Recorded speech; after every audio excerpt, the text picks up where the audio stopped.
ندوزو للتمرين الثاني في هذا لو كور دي ترانسفورماسيون شيميك اي بيلون دو ماتيير. بالنسبه للتمرين الاول راه حنا فايتنا خدمناه. اذا اللي ما كيلقاش شي تمرين ولا شي بارتي مشي كور في لاشين، بقاو تخدموا بلي بلاي ليست. دخلوا لاشين ديروا بلاي ليست ترانسفورماسيون شيميك وغادي تلقاو اي حاجه متعلقه بهذا الدرس. Alors pour l'exercice 2, on réalise la combustion d'aluminium dans le dioxygène en introduisant initialement 0,54 g d'aluminium dans un flacon contenant du gaz de dioxygène de volume 1,44 litres. إذا في هذا التمرين عندي la combustion d'aluminium يعني الاحتراق ديال الألمنيوم في ثنائي الأكسجين dans le dioxygène. إذا فاش كنقول une combustion c'est une transformation chimique.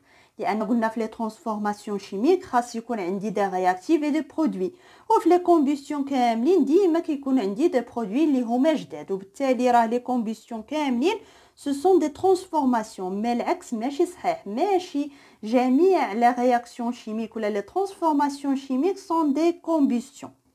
اذا هنايا عندي لا كومبوسيون دالومنيوم، قلنا سي اون ترانسفورماسيون، الوغ نقدروا نعبروا عليها بون رياكسيون شيميك. D'un 1, sachant que le produit de la réaction est l'oxyde d'aluminium de formule Al2O3. Écrire l'équation de la combustion en déterminant les coefficients stoichiométriques. إذا باش نكتب هاد l'équation de la réaction خاصني نعرف les réactifs et les produits. إذا بالنسبة لي réactifs عندي l'aluminium réagit avec le dioxygène. بالتالي ممكن نكتب l'équation de la réaction. إذا كنبدا بلي réactifs اللي هو l'aluminium plus le dioxygène. وشنو كيعطيني كوم برودوي؟ سي l'oxyde d'aluminium اللي عطاوني لا فورمول ديالو سي Al2O3. اذا باش نحدد لي كوفيسيون ستوكيومتريك يعني خاص تكون عندي واحد ليكواسيون اللي هي ايكيليبري.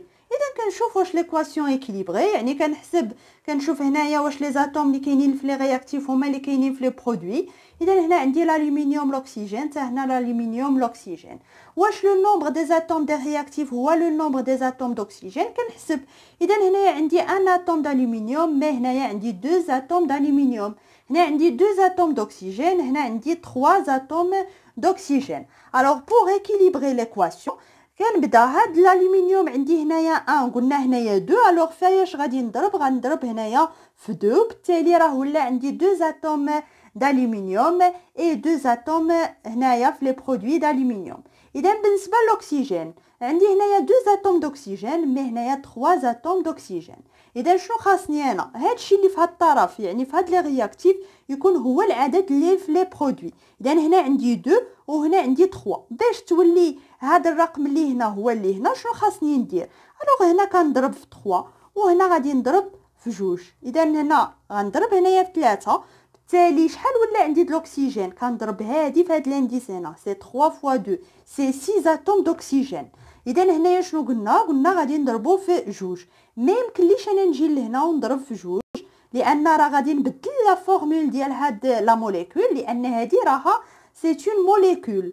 اذا ما يمكنليش انا نضرب هنايا في 2 لان هادي راه مرتبطه مع هاد الاكسجين. اذا شنو نقد ندير؟ غادي نضرب هنايا في 2 يعني قدام لا موليكول كامله، وما نجيش هنا ونضرب في 6 ولا غير ذلك، يعني ما نبدلش في هاد الانديس هنايا. اذا عندي الحق انني نحط غير هاد لو كوفيسيون ستوكيومتريك، وبالتالي غادي نعاود دابا نحسب سي 2 فوا 3 سي 6 زاتوم دوكسيجين، مي هنايا الالومنيوم راه تبدل العدد ديالو. اذا شحال ولات عندي؟ سي 2 فوا 2 سي 4 اتوم دالومنيوم، وهنايا عندي 2 يعني غنعاود نضرب في 2 ولا نعاود نكتب هنايا كامل ندير 4. وبالتالي لي كوفيسيون ستوكيومتريك شنو غادي يكونوا؟ سي 4 3 et 2. De dresser le tableau d'avancement de la réaction. إذا بالنسبة لو تابلو دافونسمون راه عطيت لكم في لو كور، خدمناه في هذا التمرين الاول، راه نفس الشكل كنرسموا هذا لو تابلو هذا، عاد كنبداو نعمروه. يعني نتوما دائما خصكم تعقلوا على هذا لو تابلو، راه كنحطوه على هذا الشكل. اذا هنا شنو كنكتبوا ليكواسيون شيميك ايكيليبري. اذا بالنسبه ليكواسيون هي اللي كتبناها الفوق، سي Al بلس O2 كتعطيني Al2O3، ونكتبو بطبيعة الحال لي كوفيسيون ستوكيومتريك. إذا هنايا بوغ ليتا إنيسيال لافونسمون x est égal 0 يعني مازال ما تفاعلوا الرياكتيف مازال ما عطاوناش دي برودوي. alors x est égal 0. بالنسبه لليطا انترميديير يعني راه بداو كيتفاعلوا هاد لي رياكتيف بدات كتنقص منهم واحد لا كونتيتي د ماتيير alors لافونسمون هو x. بالنسبه لليطا فينال لافونسمون سي x max يعني داك لا كونتيتي د ماتيير اللي نقصات مع هاد لي رياكتيف التالي ديال التجربه راه غادي تكون ماكسيمال. اذا هنا بالنسبه لي كونتيتي د ماتيير خصنا نعرفوا في الاول شحال عندنا لا كونتيتي د ماتيير دالومنيوم وشحال عندنا د لا كونتيتي د ماتيير ديال لو ديوكسيجين. اما بالنسبه لوكسيد دالومنيوم راه زيرو لان مازال ما تكونش هاد لو برودوي. اذا بالنسبه لا كونتيتي د ماتيير دالومنيوم واش عطاوها لي هنايا في المعطيات؟ شنو عطاوني؟ en introduisant initialement 0,54 grammes d'aluminium. alors شنو عطاوني هنايا؟ لا ماس d'aluminium. وانا في لو طابلو شنو كنحتاج لي كونتيتي د ماتيير يعني ضروري خصني نحسب لا كونتيتي د ماتيير d'aluminium. اذا باش نحسبها شنو كنستعمل العلاقات اللي شفنا في الدرس اللي قبل ديال لا كونتيتي د ماتيير. شنو كتساوي لا ماس ديال l'aluminium divisé par la masse molaire d'aluminium. alors عطاونا لا ماس د l'aluminium c'est 0,54 grammes divisé par la masse molaire راه كتكون معطيه نسيت ما عطيتها لكم c'est 27 grammes par mol. وغادي نلقى شحال لا كونتيتي د ماتيير ديال l'aluminium غنلقى c'est 0,02 mol. اذا هنايا كنكتب 0,02. بقات لي لا كونتيتي د ماتيير دوكسيجين. اذا هنايا لو ديوكسيجين في هاد لي كونديسيون يعني هاد لو ديوكسيجين سي ان غاز وبالتالي عطاوني لو فوليوم ديال هاد لو ديوكسيجين. اذا باش نلقى لا كونتيتي د ماتيير شنو غادي ندير هاد لو فوليوم دو ديوكسيجين divisé par le volume molaire. اذا لو فوليوم مولير في هاد لي كونديسيون سي 24. اذا هنايا سي 1, pour le volume de dioxygène c'est 1,44 litres divisé par 24 litres par mol. اذا غنحسبوه غنلقاو سي 0,06 مول وغادي نحطوها دابا في الجدول لان كنستعملوا فيه غير لي كونتيتي د ماتيير. alors pour l'état intermédiaire كانت عندي 0,02 مول d'aluminium. اذا شحال نقصت منها سي موان 4 كنضربو في هذا لو كوفيسيون ستوكيومتريك موان 4 اكس. اذا هنايا لا كونتيتي د ماتيير في ليطا انترميديير كانت في الاول 0,06 مول غادي تنقص منها 3 زيكس. وهنايا يعني دابا راه بدا التفاعل بدا كيتكون هذا لو برودوي. لا كونتيتي د ماتيير دوكسيد d'aluminium سي 2 كنضربو في هذا لو كوفيسيون ستوكيومتريك فوا لافونسمون سي 2x. بالنسبه لليطا فينال يعني هاد لافونسمون كيكون ماكسيمال وبالتالي هاد x يعني غنبداو نكتبو x ماكسيمال يعني راه نقصات ولا راه بان واحد لا كونتيتي د ماتيير اللي هي ماكسيمال لان راه حنا في التالي ديال التجربه تسالات هاد لا رياكسيون.